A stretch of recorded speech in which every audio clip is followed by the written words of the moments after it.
Hello and welcome to another episode of The Modern Nerd. My name is Tim Bolin, and I am, as always, a massive nerd.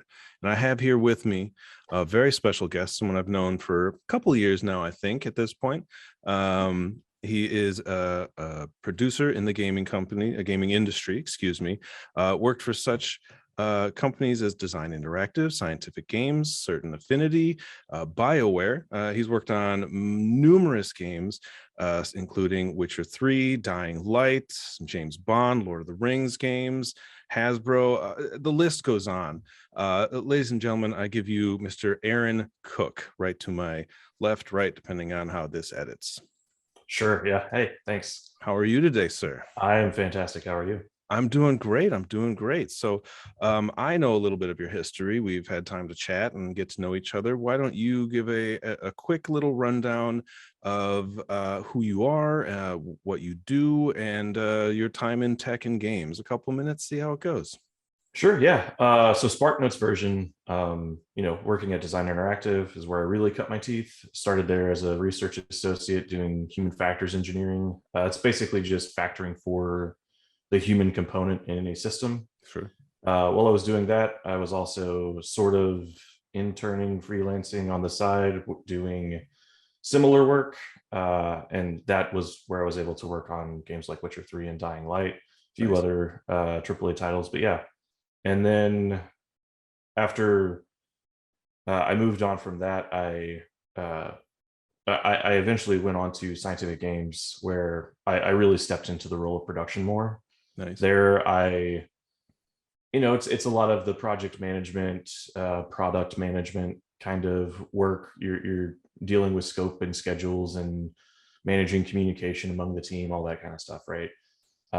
It was a really great place to work and to learn and to grow. While I was there, I worked on tons of licensed intellectual property, and got to, yeah, a lot of the licensed IP comes from that time. Cool. And then, yeah, no, it was great. Joined Certain Affinity during the pandemic and helped them work on Halo Infinite. Nice. Can't go into too much detail there, but yeah, it was a Fine. great experience, a lot to learn. And uh, after about a year there, I didn't feel like it was the best fit for me. Great company, awesome staff, really cool people, but I didn't like being in a co-development environment at the time. Right. And so I was looking to step more back into the lead developer type role. Eventually found myself at BioWare, where I'm at currently, and absolutely love it. Currently working on Dragon Age and can't wait for everybody to see the game when it comes out.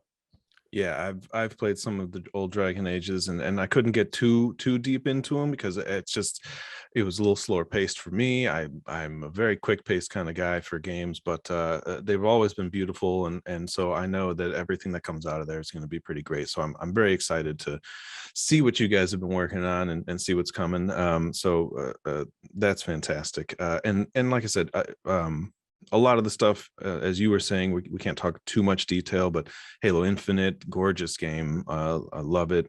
Excited to see more work coming from you. So kind of going into the past. So if growing up, were you into video games? Oh, absolutely. Yeah. Absolutely. We had a Sega Genesis, and I played Nice. the heck out of Sonic 2. And we had a SNES and an NES. I was the little brother who was always Luigi. Sure. Sure. I Yeah. was the Playing. big brother with Mario, made my sister Sure, be sure, sure, Luigi. sure. Yeah. Yeah. Yeah. Yeah. But yeah, no, absolutely into games from a very early age. So then, at one point, or with what moment would you be able to say, or was there one where you can say, you know what, I want to do this. I want to work in games, because you had a lot of stuff that you did before this. Where did it kind of happen where you were like, I want to get into video games? Like, that's what I want to do. I want to produce video games. I want to work on them. I want to be integrated in that world. The first time I ever had any sort of inkling of that was I was growing up in middle of nowhere, Tennessee, right? Tech isn't really a big industry, or wasn't at the time. Chattanooga's made some strides and stuff, but it really wasn't something I had considered as a career option, or saw other people doing or any of that. So, um, but the first time I had any sort of notion of that was I was at my grandma's. We rented, I think it was like Tony Hawk Pro Skater 3 from Blockbuster. Nice. Throwback. And yeah. I'm hanging out with my cousin, and I think I stayed up all night making a Walmart themed level in Tony Hawk Pro Skater. And in the morning, my cousin was playing it, and like the way his face lit up and the joy that he had experiencing that, I was like, this is really cool. Maybe this could be a thing that I could find a way to do more. And then I sort of fell away from that for a while and got really into music. And I got my undergrad in recording arts, and as part of that experience, we started doing sound design and stuff for games. And I was like, oh yeah, I forgot that this is like, of course this is a career. Of course this is a thing people do professionally. Like I'm paying for this experience. Obviously somebody's contributing to it. Like it's this weird thing where like until you realize that it's an option, you don't realize that it's an option. Sure. I don't know Sure. how I don't know if that makes sense. It's probably like nowadays it's probably so many people's dreams, just sitting there playing games. They're like, man, I want to be involved in this. I have so many ideas and everything like that. And I know I do when I sit there and I play games, and I'm just like, this is so cool. Like I love it. And I'm pulling away from working in the games, more so talking about them and expressing. I think that's more my niche. But for you, getting into the games industry, what have been some of the hardest things to kind of overcome when working in the industry that you didn't expect? I know that everybody kind of has that kind of feel for, oh, it's a very competitive industry. It's a very male dominated industry. What are the things that are not sort of mainstream that were difficult to kind of overcome going from something in tech or a different type of industry into the gaming world that one might not expect? Yeah, that's a good question. I think for me personally, one of the things that I didn't expect was the degree of collaboration, right? Like obviously you're going through school and everything, you understand that there's all these different disciplines. Um, but really with like scientific games, that was my first time working on content where it was so exhaustive and so expansive. So, the way that companies sort of facilitated and orchestrated, uh, they build their own hardware, they develop their own operating system, their own GDK, and then the game as a software layer on top of that. And so that was a really intense experience where like I'm communicating with like hardware manufacturing and solving issues with like, we had a problem where there was like an issue with like an IR sensor. So there's this infrared sensor that wasn't picking up something on like this optical strip, and it like those are the kinds of problems I just didn't ever foresee or expect to face. Huh. But it's like it was a great learning experience because you go through that and then you go into AAA where like you're not building hardware, you don't have to worry about those things. Like if you're developing for console, the spec is set, right? So you're not developing the spec as you're developing the game. Uh, so that's been a nice reprieve working more in AAA. It's almost felt a lot more relaxed in Nice. some regards. Sure. I'm sure Yeah. I know that it can be very stressful and especially in like crunch time and everything, it can be pretty intense. So, um, okay. I like that. That's not something I would have anticipated myself either. Um, what kind of and maybe this is kind of off of that. And anyone watching, I'm looking at my list of questions. I'm not just staring off into oblivion. What helped you prepare to go into the gaming industry, to go into the interviews for gaming industry? I know it's like an insanely long 17-step process practically for interviews, but what helped you prepare to get into this field? As opposed to how you would prepare for another corporate gig or a tech or retail or something like that. Like what mindset did you have? What did you do to kind of help prepare yourself mentally, and type of like portfolios did you build and have to do and change? Yeah, I mean, I think it's not dissimilar from any other professional field. Um, there's any sort of corporate job, you're going to go to school and have to have a bachelor's to try and have the base level of understanding. I personally went for my master's because I was fortunate enough to have the GI Bill at my disposal, and had that as a resource to help cover some of that. So that was why I had made that decision for myself. But yeah, it's no different really than any other sort of professional field where you go and you study at school and you learn. But I don't think that that's the only path in. I've certainly met folks who have come up through like the modding community and have cut their Sure. teeth there, or they've been an indie developer and they've sort of developed their skill set and proven their chops and everything, and have worked their way in from another avenue. I'm working with some folks now who used to work in oil. It's random. Yeah, but project management in any Sure. industry is the same fundamentals and principles apply. So it doesn't, there's no, I wouldn't knock them for having come from another industry, right? Like it makes sense that they're going to have these like really detailed processes and rigorous systems to help facilitate projects and make sure that they get done on time. Like they're really good at their job because they came from such what I would assume is an intensely regulated industry. I mean, I would imagine, yes, that is Yeah, one of the most highly regulated industries. So you're talking a lot about producing and project managing, and that's what you do mostly. It some may say it's not the glitzy and glamorous version of, like character design, or that kind of stuff, level design, art design, those types of things. So can you just give a quick little, what's the difference between designers and people like that versus producers? Give a little breakdown of kind of what you do on a daily. sure. Yeah, so the way I always introduce myself if I'm at some sort of not industry specific networking event is that I'm a glorified project manager, Sure. right? So it's a lot of the same scope, schedule kind of stuff with project management.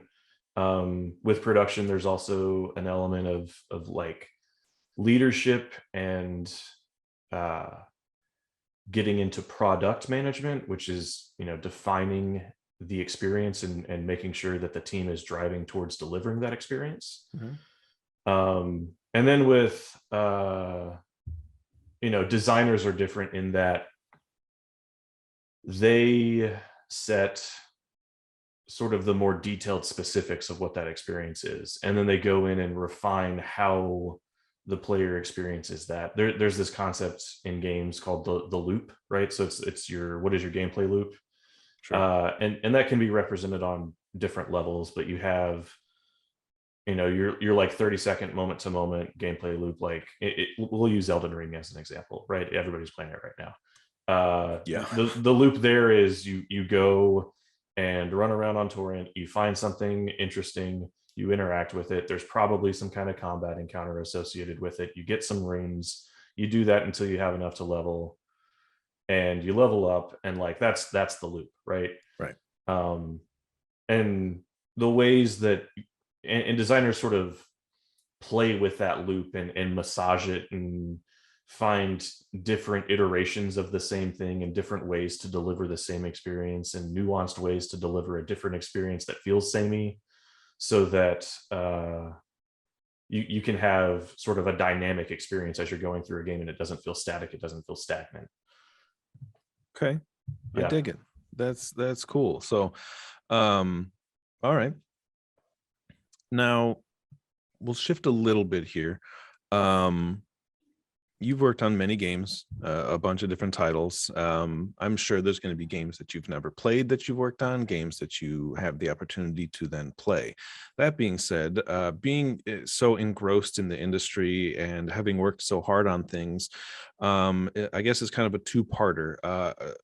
Are you, or have you ever really played any of the games that you've worked on for leisure? Like, is that something, one, that even still happens, or are you just like, I'm spent the last couple years of my life working on this one title, and I don't really want to play it anymore because I know, and it's just kind of been ingrained into me, and I'm done with it. Or and I guess the second part is like, when you play other games, are you then still able to enjoy them, or are you micro analyzing everything and being like, oh, that they, I know why, this is here and how they did that and all that kind of stuff? Are you still able to pull yourself away? So uh, have you played any of the games that you've worked on that you still enjoy, or do you lose some joy from some of the playing some other games you maybe haven't worked on, that kind of stuff? Yeah, I mean, I always like to play sort of the final experience that gets released to the wild and give it a little screen time. And some of them I like fall in love with in a different way. Some of them I'm like, cool, that was a fun couple hours. Like that's all I'm going to put into it. Like I've already, I've done the tutorial area 87 times by this point. Like I'm done, right? Sure. Uh, so like it's been a mix, but yeah, like, and then jumping to the other question of like, how does it change the way I experience other games? I think it's almost like being a musician listening to music. It's kind of like that, where like it doesn't necessarily hurt your ability to appreciate music. It expands it in some ways. You're able to appreciate different things that you wouldn't have been able to before.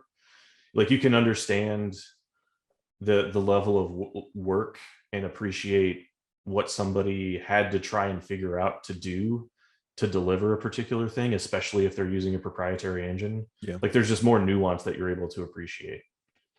I dig that. I like that a lot. I can kind of relate. I've not really worked in an industry where it's given me that same sort of ability. Like I haven't, like I worked in glasses, I can look at Mhm. somebody's frames and kind of be like, oh, I know what you wear, it's cool, I know how they made that, and some of that's kind of cool, but it's not really in my day to day. But I did a little bit in the comic book industry. For anyone who's unaware, I made my own little mini indie comic, self-published, and I worked on it. I did the colors, I did the writing, and a buddy of mine did the art and the lettering, and I watched, we did the whole process. So being able to see how that went and what happened, I was able to kind of enjoy some of the other books that I read and comics that I read and everything. But it not in the same level as probably you and other people in the industry. But it's always really interesting to kind of see, somebody, the way somebody goes into a game and the way they think going into the game. I'm going into a game and I'm just like, show me something cool, tell me a good story, like, I want to, I want to be immersed. But again, someone on your side, or other people who are working in the industry, they're, you're probably immersed in a different way. You're still in it for the story and there for the gameplay and everything. But I can kind of appreciate a different set of eyes looking at a game a different way than I do. I think it's really interesting and really intriguing. So thank you for that insight. It was very cool. Mhm. um so what, having worked on so many different things, especially, was it side games or certain affinity? I think you said where you were able to work on different IPs. Is that correct? No, so that was scientific games where I worked Scientific on a lot of games. licensed intellectual Got property. it. Yeah, yeah. Is there any specific IP, like licensed product, that exists that you were like, oh, I think that'd be cool? Me hearing that you worked on something for James Bond, I'm a huge James Bond fan, so I'm like, that's awesome. That's super cool. I think that would be a lot of fun to just be immersed in some behind the scenes. Is there any licensed product or something that you would in the future be like, oh, I'd like to work on something like that because it's something you enjoy? Yeah, I mean, I would love to work on Dungeons and Dragons content. I love D and Fair. D. I'm a huge D&D nerd. I've been running a Love it. campaign for like 3-4 years now. Nice. Your wife was actually a part of the early phases of that Yeah. campaign. I Yeah, think yeah, yeah. I think I've seen her character sheet still. Oh yeah, yeah, yeah. Yeah, Cool. that was cool. Yeah. Um, yeah, D&D is huge right now. I tried to play it for a little while, and I think it was just the group I was with. I didn't really know anybody really well, so I didn't get super into it. And a buddy of mine, Dan, who's on the podcast with me, he's super into it, and he watches Critical Role and everything. And I know that's huge. And they have a an animated show now, a Hmm. Critical Role, but they can't really say any of the names of the characters or the spells because of licensing and all that stuff, I guess. So they changed it a little bit. That's kind of what I heard. He's trying to get me to watch it. I might watch it eventually, but have Oh, you it's seen great. those? Yeah. Yeah, it is amazing. It is peak animation. Titmouse knocked it out of the park with like, Okay. it's like, if you look at like the fundamentals of animation with like weight and timing and action, and like they just nail every single one, and it's so Hmm. solid. Yeah. Oh, I will watch that for sure. I love animated stuff. That's one of my things. Right now I'm going through, it's old, but I've watching Legend of Korra again. I'm in like second season for like my fourth time, third time. I don't know. Actually, that's going to be one of my, if you tune in the future, that's going to be one of our podcasts is we're going to break down Legend of Korra, like deep dive into it, like we did Ooh. our Avatar one. So I'm very excited for that. Yeah, that would be another fun IP to work on. Could be, at least. It depends on like how you're approaching it. But yeah, that could Sure. be amazing. Yeah. They're doing, Nickelodeon is launching their own like Avatar Studios. And so Ooh, the guys, nice. Michael DiMartino and DiMartini Martino and Brian Konietzko, they're doing excuse me, more Avatar stuff and their own things. They dropped out of the Netflix show to go do it. So Oh wow. I'm Okay. off. I'd never really had that much faith in the Netflix live action show. So I'm like, but they're gonna go do stuff, more animated things and movies and TV shows. And so I'm excited for all that. Before I go too far onto an Avatar nerd out, is there off of that last question, is there any like um game title or what's the word I'm looking for here, that you'd want to work on, essentially, like a series? Is there a game series you'd like to have your Sure. hand in? I know you Yeah. worked on like Halo, and you're currently in Jesus, Dragon Age. Dragon Age. Thank you. Yeah. Man, my brain isn't working. What are some of your dream ones that if you had the opportunity, you would in the future? Yeah. I mean, I'm kind of living the dream right now with working on Dragon Age. It was one that I've Cool. always wanted to work on. Loved the that world and story, and I don't know. It's great. The other ones that Diablo has always seemed very interesting. Uh, Yeah. it's a it's a fun, grim, dark world, but like it does and doesn't take itself too seriously. I don't know. Sure. Yeah. The other one would be I'm very interested in the things that FromSoft does with its storytelling and the way it approaches narrative, where it's obscure but deep and rich and compelling once you finally understand all of it. From Soft. Yeah, From Software, the makers of Elden Ring, Dark Mm, Souls, mm. Bloodborne. Yeah, Got it. Got it. Sekiro. Yeah, What was that last one? Sekiro. I think my buddy's playing that right now.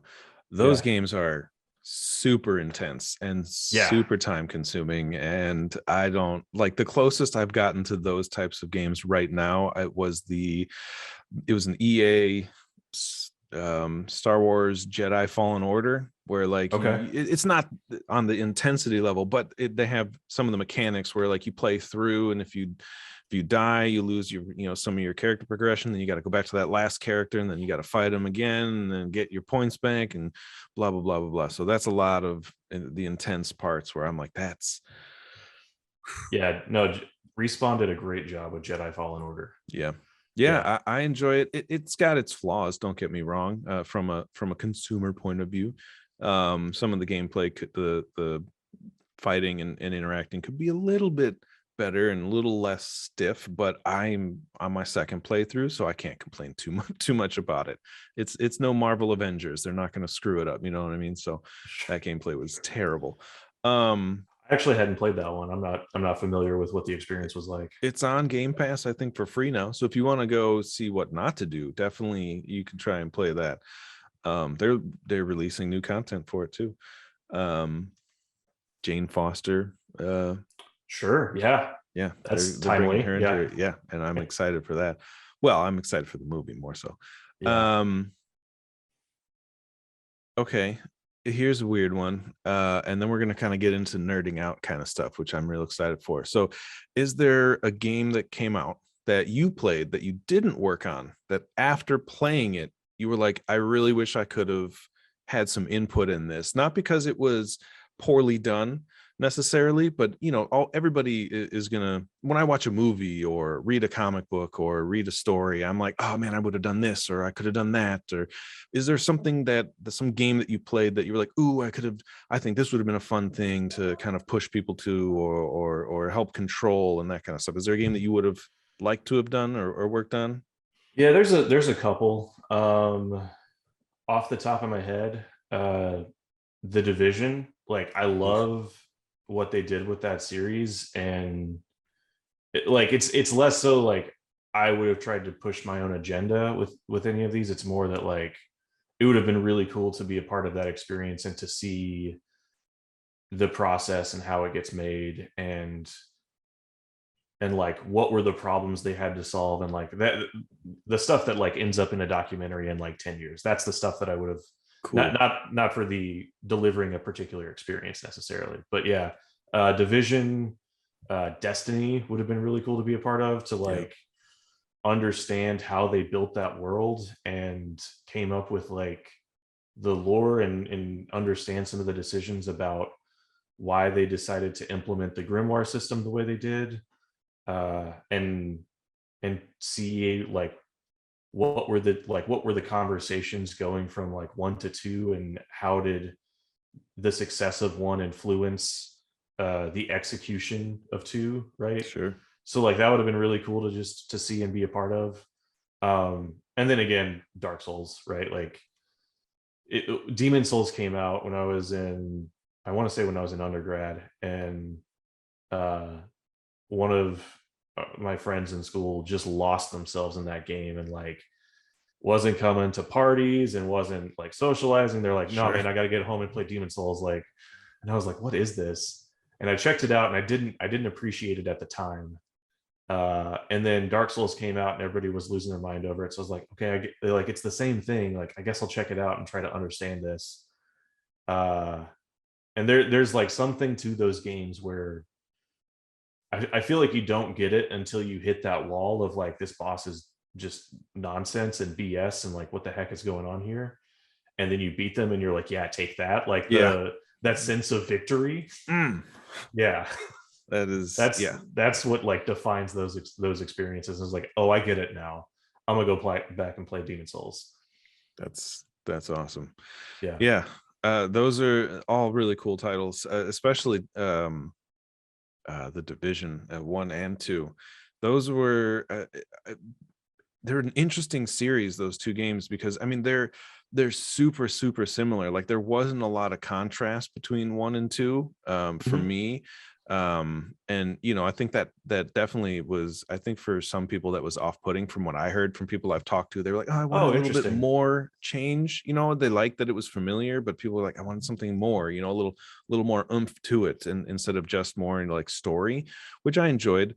But I I just wanted more of that experience. Yeah, they're cool games. I really loved playing them. I didn't get as far into 2 as I wanted to, because like my group kind of was like, I'm done with this, and I'm like, oh come on man, like I don't want to play by myself, because it really, you need that multiplayer experience a lot for me, to really kind of dive into it. That's the whole thing. You got like a squad and you're doing all this stuff. It's a lot of fun. So I love those games.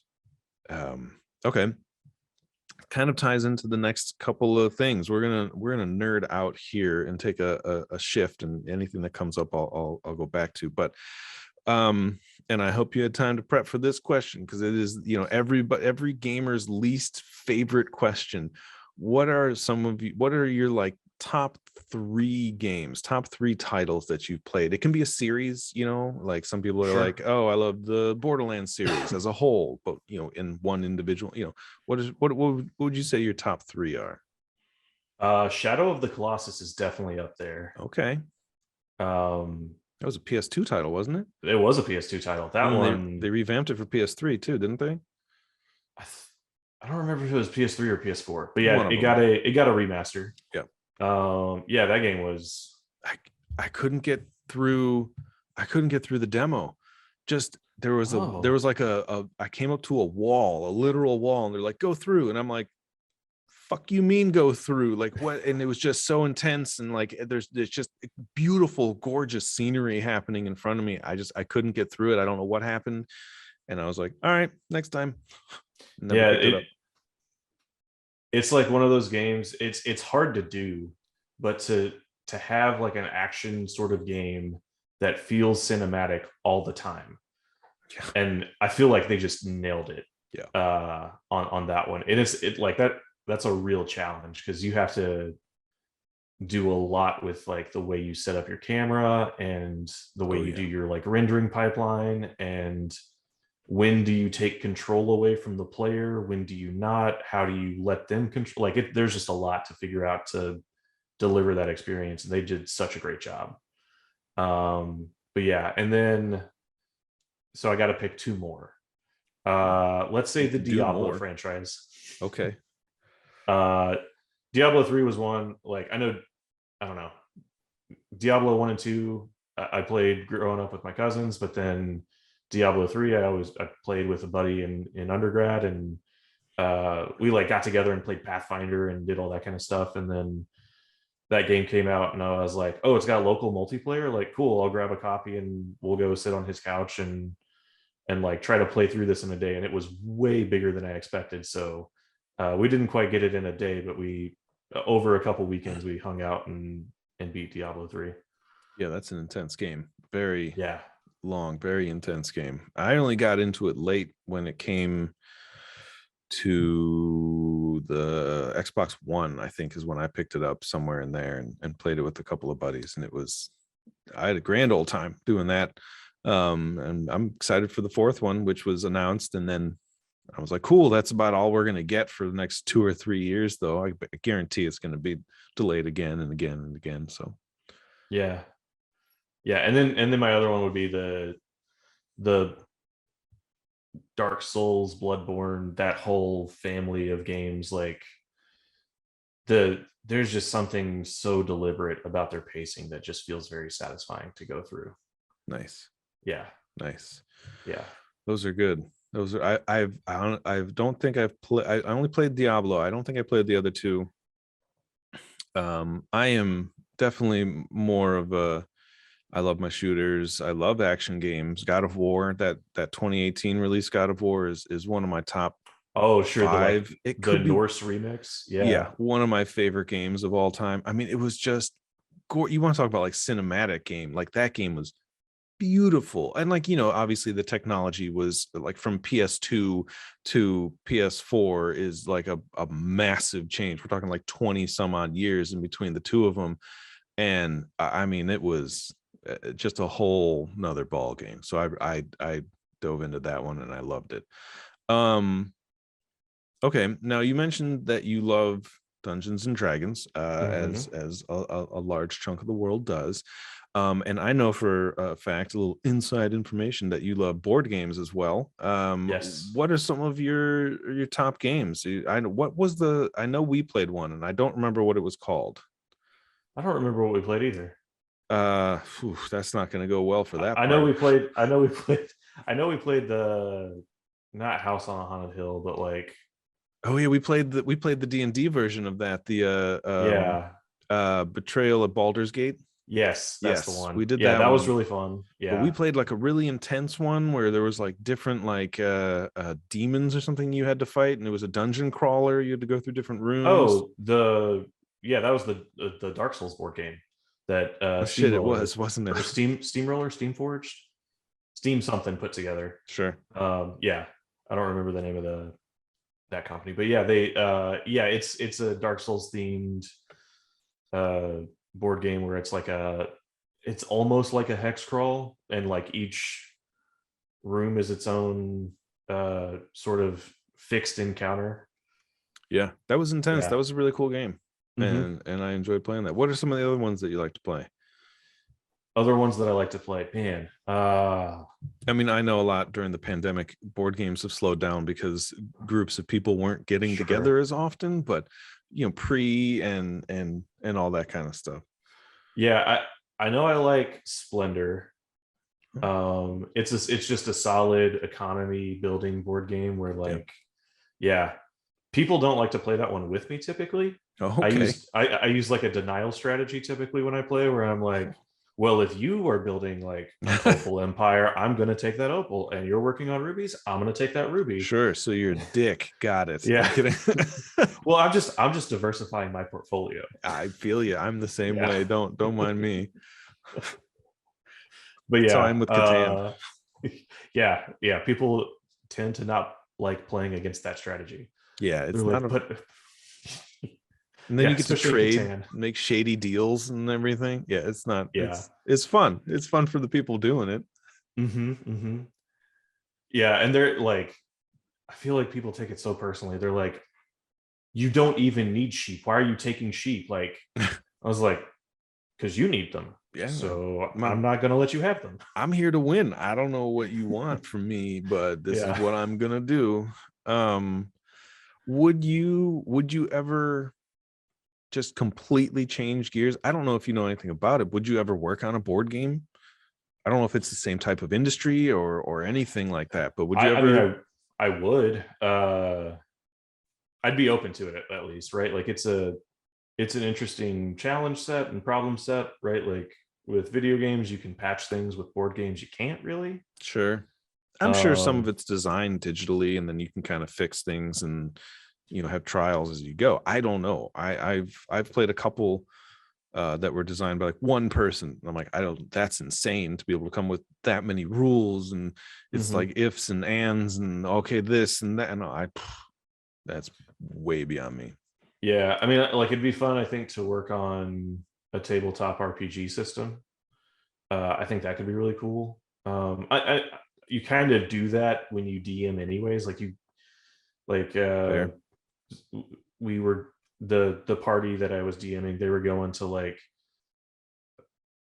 what is basically Vegas in this world. Cool. This fictional world that we've created together. And yeah, one of the party members made like some deal with Maman, who's like an archdevil uh in the third layer of the nine hells, who's Jesus. responsible for like greed and avarice and all this stuff. And so he was like, I want to make Vegas. And I was like, okay, if we're going to have that payoff anytime in this campaign, we're going to have to do a time skip. So you guys are going to go to the Feywild, and like time is going to pass here, and you're going to come back, and now your city is built, and you guys can go to Vegas. So I had to come up with like casino games and stuff like that. Uh, so yeah, I Nice. don't know. There's a certain element of like you're sort of always designing if you're a dungeon master or a game master for any tabletop system. So uh, being not super versed, I'm going to ask a bunch of dumb questions about Sure. D&D and we'll get into them. When you're the DM, it's I know that there's like a certain amount of levity that you have with it, but isn't it generally like kind of a set story and you kind of fill in the middle? Like how does it work? I thought it was like, all right, here's your book, this is what you're going to be playing, here's like a beginning, a little bit in the middle and an end, or like does the book tell you finer details? Do you make So up the finer details? there's a few ways you can approach it. So there are adventure modules Mhm. where there's a book that's released that says this is this town, here are its inhabitants. This old man in this tavern has a quest for the party, and we'll send them to here, right? Mhm. Um, so that kind of stuff exists, but then you can also just like off the top of the dome, like total improv, like I'm just gonna make it up as we go. And then there's like a sort of a happy medium in between where like you're borrowing stuff that's pre-written, you're preparing ahead of time, but you're also responding to things in the moment. And you're always responding to something in the moment, right? Players are always going to do something you're not expecting, Fair. especially when like they have the freedom to literally just, you're like, all right, all of the content is through that left door. Okay, we're But going what's through right. the, yeah, what's through the right door? We want to go that way. Like, It's wait, like, wait. yeah. Rainbows and sunshine, you lose. What? Yeah. So there's a lot of there's a lot of like interesting things from like game psychology, player psychology, that you have to sort of employ, whether you know those terms and understand those concepts or not. Like you have to, either present a false option where it doesn't matter what they choose, they're going to go this way. And but it needs to feel like they did have a choice. Sure, sure. Or Like sales. um yeah, yeah, yeah. You got to sell them Basically. on the idea that they think they want, and then, oh, Yeah. I'll choose that one. Did you though? Yeah. Did you? Yeah. It's hilarious. Yeah, so there's, I don't know, there's a lot there that's interesting and challenging. um I like, I feel like DMing has made me better as like a just a professional, because like you have to stay on your toes and you have to listen attentively and you have to like, you have to be responsive and reactive and decisive, but also proactive. And like, I don't know, it's a very, it can be very intimidating at first, but like there's so many tools and resources out there for anybody who's interested. Like just go do it and start studying and get better. Like it, you'll learn really fast from like your first session what you don't know. Nice. And then you can make up like a campaign entirely, can't you? Yeah, Just, hey, let's that's all what get ours together. is. I have a story to tell. Let's tell this story and see what happens, and go from there. Yeah, the way I approach DMing is like, I have come up with a sandbox for you to play in. Nice. So there's all these little castles that I've built that you can knock down if you want, or you can go explore and do stuff in, or you can like, right, like you can do whatever you want, but here's the sandbox I have made. Nice. Yeah. Nice. That's cool. That's like a storyteller's dream, you know, it's an interactive pick your own Hmm. what was those, what were those old books called? Choose your own Choose adventure. your own adventure. Yeah, yeah, Yeah. yeah. Yeah. Those are chill. I like those. Although I would always be the person who would be like, all right, choose page 42 or 39. 39. Shit, no, 42. Okay, cool. Like I was always that person. I don't think I ever thought to do that. I think in my head I was like, that's cheating. Yeah, I know. It was, but I did it anyway. Yeah. Um, so that's interesting that earlier you said that it kind of made you a better professional in decision making and that kind of stuff in video games. There wasn't actually there's many studies that have said that people who play video games on a more regular basis are actually able to make decisions quicker than most Oh. other people, because their brain sees everything and gets that instant gratification and knows like, all right, I have this opportunity. I'm going to go fight this boss, or I'm going to go do this side quest. Like I know if I go fight the boss that it could go poorly and I could lose some of my gear, right? And so they get to see what happens when they do poorly.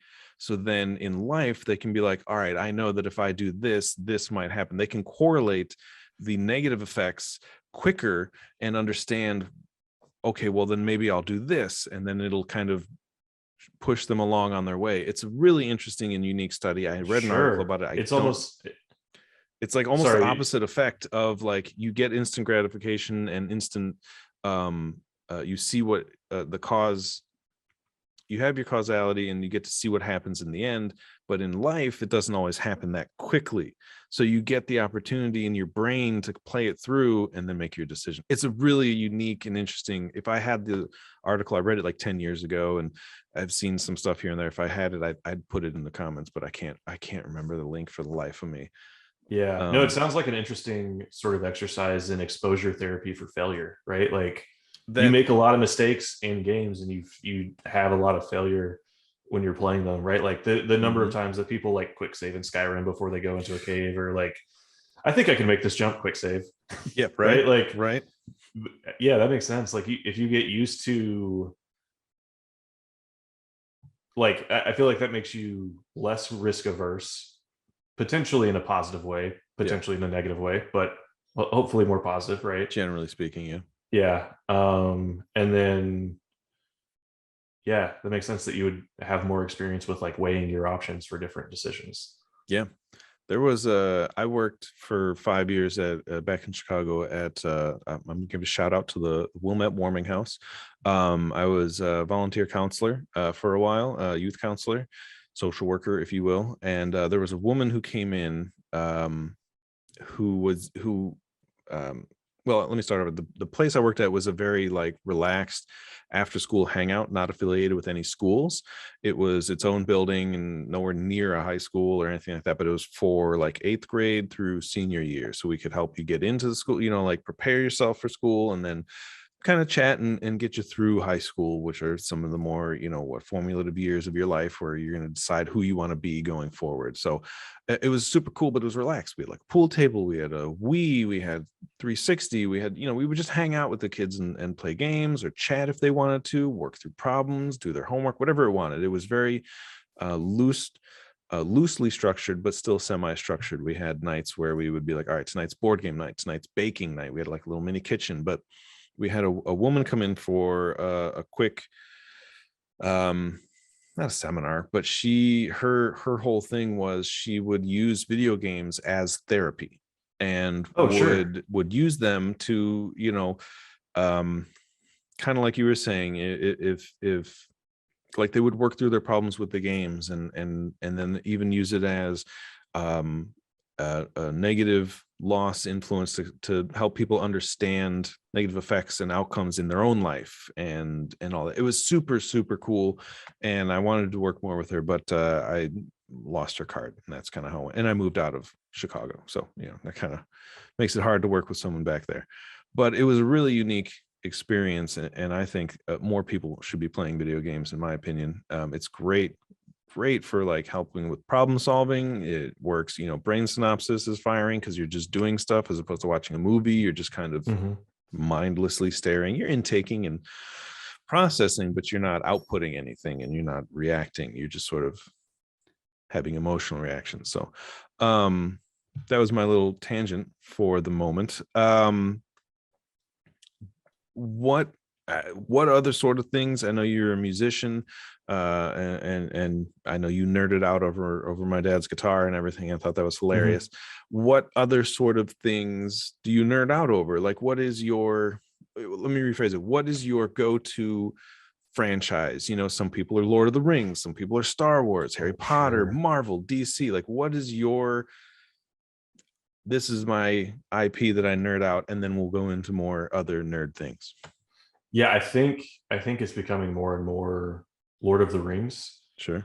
Um, like I'm listening through the Silmarillion on audiobook, uh, and like checking out different podcasts. There's this one podcast. There's like a professor, I want to say at Oxford, who's like in literature, English lit professor, and he's going sentence by sentence through the Lord of the Rings, Jesus. and doing like a podcast where he's breaking down, okay, in this sentence, like Elrond says this. So like let's talk about the greater implications of what that means and like how that impacts the world and what he's referencing here. And like goes, yeah, it's I amazing. I don't think there's any question. Lord of the Rings is your thing. If you're if you're doing a sentence for sentence breakdown podcast and you're listening to that, that's dedication. I thought I had Yeah. dedication. I was listening to a episode by episode breakdown of Battlestar Galactica. That's not Ooh, even as that intense sounds as what you awesome. just said. It is awesome. It's Mark Bernardin and Trisha Helfer, number 6 herself. I highly recommend it, especially if you Okay. want to rewatch. You can watch it, then listen to their episode, and then watch it, and then listen to, because they'll have it on and break it down as they're doing it. So you can either watch it with them and press play, or you can watch it and then listen to the podcast. It's cool. It's very fun. That's really fun. Yeah. Okay. But man, Lord of the Rings. You ever been Yeah. to you ever been to New Zealand? You ever done I the haven't. I tour? haven't hiked Mount Doom or done any of that. No.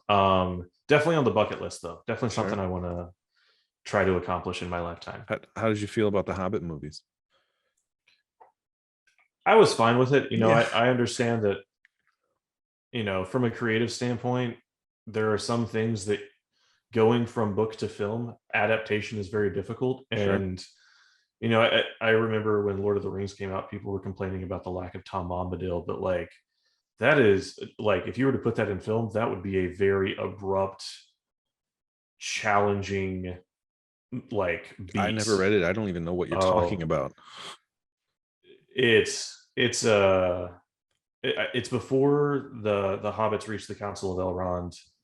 Uh, they basically get sucked into the Feywild by an archfey and are in this like time bubble, and he's just like singing songs, and it's like if you like it would be like inserting a scene from Mary Poppins into Lord of the Sure. Rings, right? Like it's just a huge tonal shift. Is it kind of It's like that tunnel scene in Willy Wonka, the original Charlie and Chocolate, where you're just like, what the hell yeah, just happened? yeah, yeah. It less nightmare inducing, but Sure, yeah, sure. definitely very odd and like out of place. I think it works in the context of the books because it's sort of this like moment of emotional reprieve for the reader and for the hobbits themselves and their journey. And like, I think it has some better narrative implications in a longer format that can take its time. But when you have to fit something into a like 2 3 hour time slot, you got to Yeah. make cuts, right? Oh And yeah. so We can't all be the um Snyder cut, you know what I mean? yeah, So yeah, and yeah. even Lord of the Rings, the extended ones were like 3 hours long each. Like that's still a long movie, but they don't feel long when you're watching them because it pulls you in. Guillermo del Toro and then the cinematographer, like everything about that was just, the movies were so amazing, just so fantastic.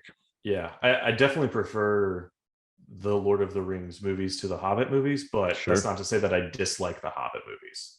I didn't like the Hobbit movies the first time I watched them. I rewatched them out here.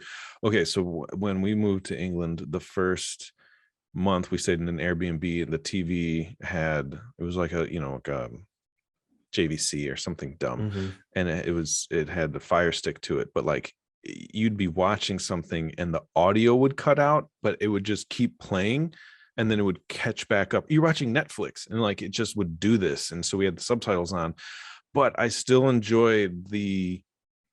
enjoyed them more the second time than I think I did the first time, which I know a lot of people have said the opposite about. They're like, the more I watch it, the more I dislike it. And I'm like, sure, I can see that for sure. But I did enjoy them for what they were. I think there was less character development because you were like, hey, here's like 9 identical dwarves, good luck. Like I just, in the movie there wasn't enough, and that's why he did it for 3 movies. But I just was like, these are all like the same character. I couldn't Hmm. tell you any of their names. Half of them sound the same. So, but I But still, yeah, I can appreciate that. I think if you had read the books like going into the films, you're able to have a greater appreciation, maybe. probably. Um, but yeah, the like for the past few years, our Thanksgiving tradition has been we're gonna like put on The Hobbit while we cook all day, and like sort of watch that in the background, and then when it's time Not a to bad idea. feast, we put on Lord of the Rings and watch through that trilogy, and that's the one we like actively pay attention to. Sure, Yeah. sure. So are you a TV watcher while you eat? Do you sit down and watch a, I don't know, most people aren't, but like you like putting on a show or something like that while Yeah. you eat? Yeah, of course. Yeah, like for lunch or for dinner. Lately, so I had just forgot the guy's name. Dan Floyd. He's an animator. Playframe. He has a YouTube channel called Playframe. He's playing through Elden Ring Okay. right now, and he's doing like an hour at a time. It's a blind playthrough, and Has he never he played it before? he's never played Elden Ring before. He's played all of the FromSoft stuff with the exception of Armored Core, and he's like just absolutely blind going into it and like filming 4 or 5 episodes at a time. So anytime he does go to check the comments, there's like a decent lag. So you'll like Sure. and he's got a really good community too, where the comments are pretty wholesome and people aren't telling him how he needs to play, or you It's a know how good you thing. get the like, oh, you used a summon, like you're not really playing the game. Like you've got those people, but then Yeah, you also have the people that are like, if you're not using a summon, you're not really playing the game because there's all these tools to experience. Like I sure. don't know. He doesn't have any of that in his community, it seems, and It's good. we tend to like. He's currently putting out an episode Monday, Tuesday, Thursday, Friday, Oh wow. and we'll That's yeah yeah. that's intense. So for like dinner, or we'll like watch that while we're chowing down on dinner and watching him struggle through Liurnia or someplace that we've already beaten. Sure, sure. Yeah. Nice. So what are some of the other things in your life that you love to nerd out over? Because a lot, the reason I called this the modern nerd is because I am a huge nerd, and Hmm. but the past tense, in the past, nerds were, not cool. That was, Hmm. you see that's depicted in the movies mostly, and especially in, like, was it Animal House, when he runs into the Comic-Con, not Animal House, yeah, and he just yells nerds because he's just making fun of everyone. But now it's Yeah. it's really cool, like all of these things that, like, we were picked on as kids reading comic books and that kind of stuff. It's cool, it's modern, it's the now. But it's not just those things. You can be a nerd for books, you can be a nerd for music, you can be, a nerd for tech and all that kind of stuff. So what are some of the other things that you nerd out on? Yeah, it's pretty broad. So I've got within music, there's like composition and arrangement and that kind of stuff. But then there's also like the recording side of things and getting into microphones and pickup patterns and the difference between the difference that a sound makes on attenuate the difference like a capacitor can make on how you attenuate a sound, whether you're using like a mylar versus a ceramic capacitor, and like Sure. just like the micro, like, yeah, right, like I get real into that stuff. Yeah, that's intense, that's cool. Yeah. I've built like some microphones and done some stuff like that before. Oh wow, that's nuts. uh yeah, and then uh I really love woodworking, and like playing guitar and I was playing I was music. So I fishing for the definitely, woodworking one. yeah, I definitely at Got him. some point want to make my own guitar. Nice. Yeah, I'm very particular about. I'm very like precise with things, so I want it to have sort of a very specific neck shape and feel to the instrument, like so that I can try to accomplish the sound I'm looking for from it. Sure. Have Yeah. you made like a makeshift something where you just, like, threw a pickup on, like, a slab of wood and gave you a rough neck to see if you could get the mechanics of it yet, or? Yeah, I've done some like rough stuff. Sure. Nothing that you would want to play or is in any kind of like the thing that I did was closer to a lap steel than anything. Oh, cool. Right? Like it's just free floating strings, no real fretboard, just a pickup over some suspended strings. Um, Ooh, man, you broke some shit. Oh man. No, I'm kidding. yeah. No, I dropped I use fidget spinners while I'm talking. I end up Typically. I end up fidgeting with my ring, but I switched out and got, like, one of these rubber ones, Spider-Man ring, Oh so I yeah. don't take it off as much and fidget with it because I don't want to lose the expensive ones. But yeah, no, I dropped a fidget spinner just now. It's fine. But yeah, and then I've got, yeah, so woodworking. I've built a lot of the furniture in our home. Oh Um, yeah, that's right. Didn't you build a yeah, couch? I did build a couch. Yeah, I saw the couch, didn't I? Yeah, Yeah. yeah, Is yeah, it yeah. greenish kind of, if I recall? Is that Well, the I'm one? colorblind, so I wouldn't know, but yeah, Oh, okay. I didn't yeah, even get into that. One of yeah. the one of the guys on my podcast is colorblind. Which colorblind are you? I'm okay. I was an optician for 10 years. So what colorblind are you? I think I did know this. So you know how There's like three there's big like ones. there's three major ones, um, but then you can sort of be like a blend of the three. That's kind of that third-ish one, where it's there's one that's just like, yeah, a vague sort of whatever. Yeah, I'm that one. Okay. I'm Yeah. I'm not duo or what is it? Pro, duo, or trip or trope. I'm Trip. not really one of those. Trip. I Yeah. think it's trip. I haven't But been in the yeah, industry for a year, so I chose to forget everything now. But sure. Sure. Yeah. No, I have I was diagnosed with scotopic sensitivity. And so it's like it was beyond me. it's a weird, it's like a, I don't know if it's like where uh the difference from normal occurs, if it's at like the lens level of my eye, if it's like at the brain level, like where on the spectrum Sure. of like it processing does it not compute correctly, or typically like to how the normal person or a typical person sees color or processes visual information. I don't know where like the hiccup happens. Got it. I mean, But majority of it is all basically, like rods and cones, and yeah. I've But never. basically there's like some colors like I'm sensitive to, and they just are too loud and I can't unsee them ever, right? Like they're just, if there's a hint of it, like that's all, it's like just this beacon that's possibly migraine inducing, right? Oh no. And then everything else as a result is just muted. How does that affect like your gameplay experience? Like I know a lot of games now have the whole, you can change it and make it for like colorblind awareness, and you make it so that it feels better. Do you use Mhm. those modes a lot, or are Oh, you always, yeah, always? yeah. I mess around with them to figure out which one, because for me it's I need a difference in value, not hue. Right. That's the biggest thing that will make my life easier as a gamer, right? And so um, I'll mess with filters and all the settings and everything until I find something that kind of works. Um, there's some games that are absolutely unplayable for me because they lack those features. I'm Uh, sure. A and then buddy of there's some mine, games that go lack ahead. those features that I'm still able to play somehow.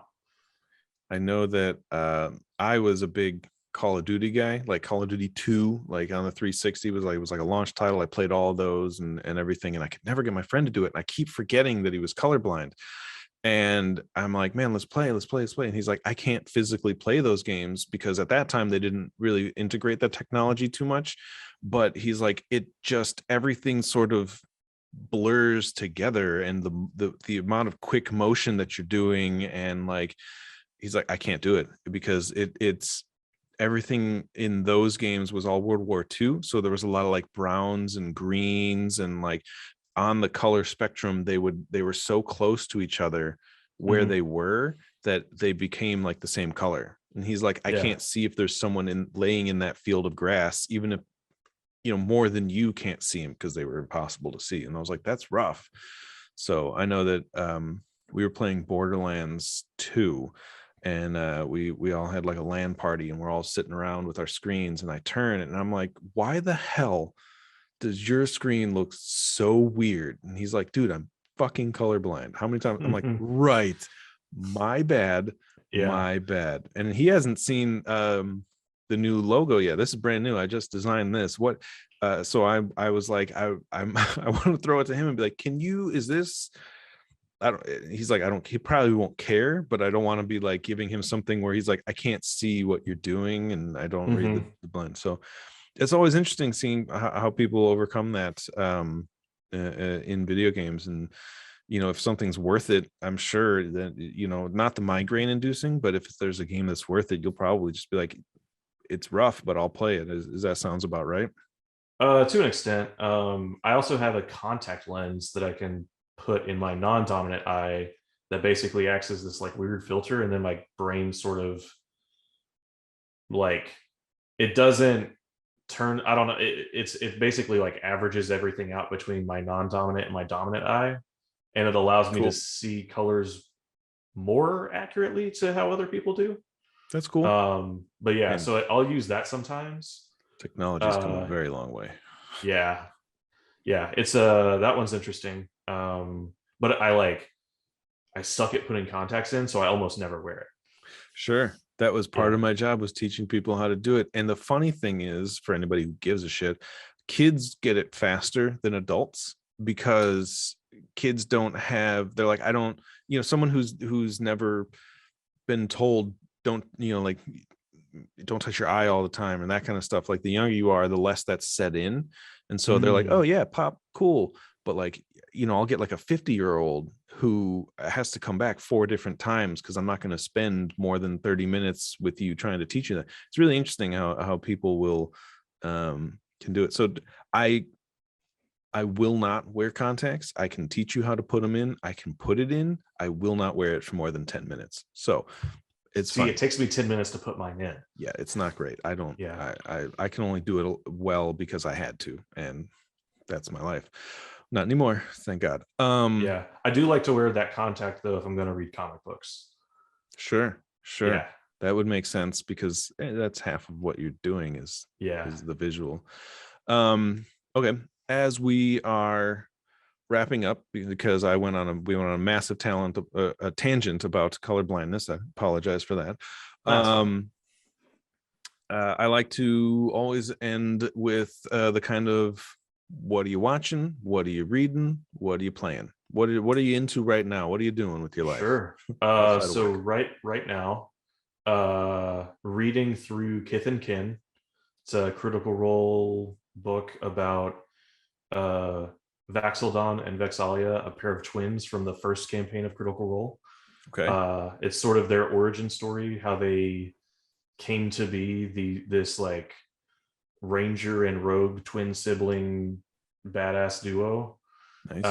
And then watching, oh, what am I watching? I'm watching a lot of stuff. There's this watching through that Elden Ring series with Dan Floyd, and then there's this one YouTuber Broadbent. He is doing a modded Valheim playthrough. Okay.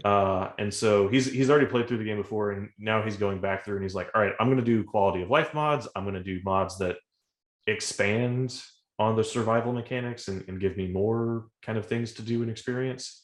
So I'm watching through that. He's just generally delightful with the way he approaches games. Nice. And then it's still playing Elden Ring. Like, just as soon as we get done, that's what I'm about to go do, honestly. Sure. Sure. That makes sense. Yeah. You watching any like TV shows, like mainstream shows, anything? Keeping up with Moon Knight. I haven't seen the latest one that came out this week. But that one's Lips are been, sealed. it's so good. Like, I love what they've been doing with that. I'm really excited for Obi-Wan. Oh, I'm so Or excited. is it Kenobi or Obi-Wan? I forgot what they Oh, called it. I think it's called Obi-Wan. Yeah, Shit, I'm I hope excited it for is. that. Because that's just going to be incredible. Yeah, what else am I watching that's like more mainstream? Yeah, That's really it right now. it's good. Hey man, there's a Yeah. lot to do. So, keep it simple. Don't watch 10 things at once. That's just how you lose your mind. Hmm. Um, nice. Well, that's, I mean, I dig it. Yeah. Thank you very much for coming on, man, and sharing your experience, and I really hope that others can find some value in this, enjoy it. I know that we didn't have a ton of time, and there's so much more I would love to dig into, not just in the gaming industry, but I would love to just nerd out with you some more. But I've got an anniversary dinner coming up, so I got to get to that because it's Sure. almost 6 o'clock here for me. I know it's only like 10:30 for you, but hey, or 11:30 at this point. Hmm. But are you active on social medias? Where can people find you if they want to follow? Or are you doing anything like that? Yeah, I've got an Insta. I think it's at aaron.h.cook. Sure. If you want to actually have a conversation with me, LinkedIn is the best place to do that. I've got the link right up here somewhere. Top of the screen. Dig it. Yeah. So linkedin.com slash, I think it's IN/Aaron H. Cook. It sure is. You got that right. Yeah. Reading backwards, probably.